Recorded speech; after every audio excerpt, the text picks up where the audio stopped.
Hi guys, Mark Crossfield here. In my hands today, Callaway's Big Bertha OS iron. Let's give it a hit, show you what it's all about. Super game improvement is what Callaway are saying. Who doesn't want to super game improve? Let's get stuck in.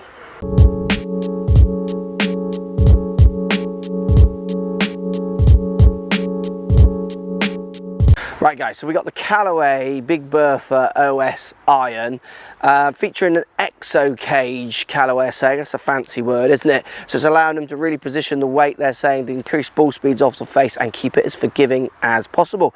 That exo cage is also allowing them to use a new 360 cup design, which is there again to keep that ball speed as consistent as they can off the face. As I've said in many videos now, centre hits are kind of maxing out or close to, so the more they can keep the ball speed up across different parts of the face, the more consistent your distance will be, and ideally you'll be hitting more greens with that kind of idea.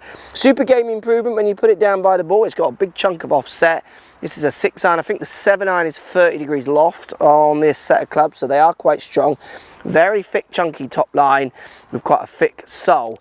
It's very friendly to look down at. Now I look at this club and I do wonder why it's there over the XR iron, and I do feel a little bit there's a bit of a branding. This is the Big Bertha set to go with your Big Bertha clubs, and the others are the XR set to go with your XR clubs.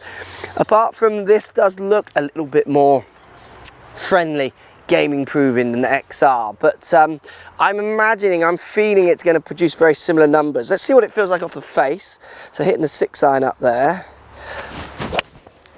cool, it makes quite a sound, and it's that flight that I would expect.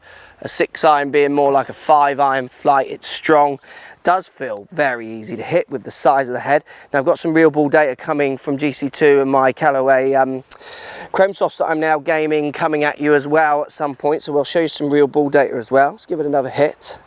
I think anyone looking for the friendliest iron they can get their hands on, it's going to look so friendly down by the ball. No problem launching that in the air for me. It makes a sound, a big sound, it makes a powerful sound, and that's often the way with these kind of clubs. The sound is there to try and help you, make you feel like you're getting the most out of your clubs, really make you feel like they are powerful, strong irons. We'll interpret that so often more as feel. Let's give it another hit. And I caught that one slightly out of the heel, and that's going absolutely fine. I've gamed clubs like this in the past as chunky monkeys go. It's not the ugliest club in the world. I quite like the slightly darker finish of it. Makes it sit down by the ball. Even though it's a bigger club head, it kind of shaves it off a little bit. I quite like it. I really do feel like I can game this. It does remind me of the old, anyone remember the really old Big Bertha irons where it was really chunky on top? It's got essence of that in it for me. One more and we'll show you the real ball data numbers. Yeah, it feels good.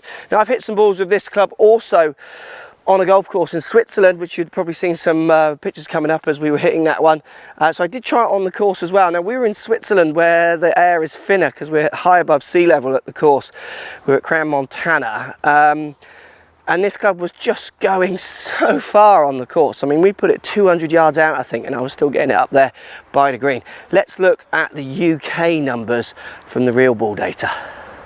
So let's look at some of these numbers. There you go, 6 iron for me going 181, and that's where in Crown I was getting up near 200 yards with slope and the thinner air. 181 for me on a 6 iron is a massive number. I'm normally on my bladed irons working around a kind of 160 to 175 at the most kind of number.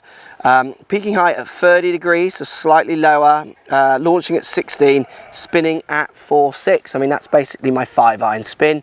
And if you look at the makeup of this club, it basically is a 5 iron with 6 iron really printed on the bottom, which is why those numbers are where they are.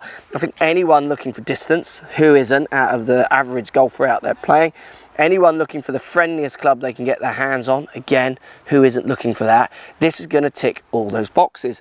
For people who want some other things, maybe more consistent numbers on distance and spin, you might be wanting to go to their more shaved off. I use bladed clubs, and I've really noticed a difference in my distance control because of the consistency of that spin rate and ball coming off the face. Where when they're trying to keep the ball speed up across the face, you are competing against a little bit of physics and nature there. So you are going to see some springs and drop-offs always in these kind of clubs. But I think the average amateur won't see that because they're going to see such difference in their performance of strike. Give it a go and test it. Like I say, I think it's a little bit of a marketing one. The big Bertha irons, the Go Where the XR, kind of really was producing similar numbers for me. I think for people wanting to look at the friendliest Callaway iron, this is definitely the one for you guys to go and try. Follow me on Twitter, Facebook, Instagram, Snapchat, Periscope, all the normal social places. Also, come and visit my new website, markcrossfieldgolf.com. See you over there.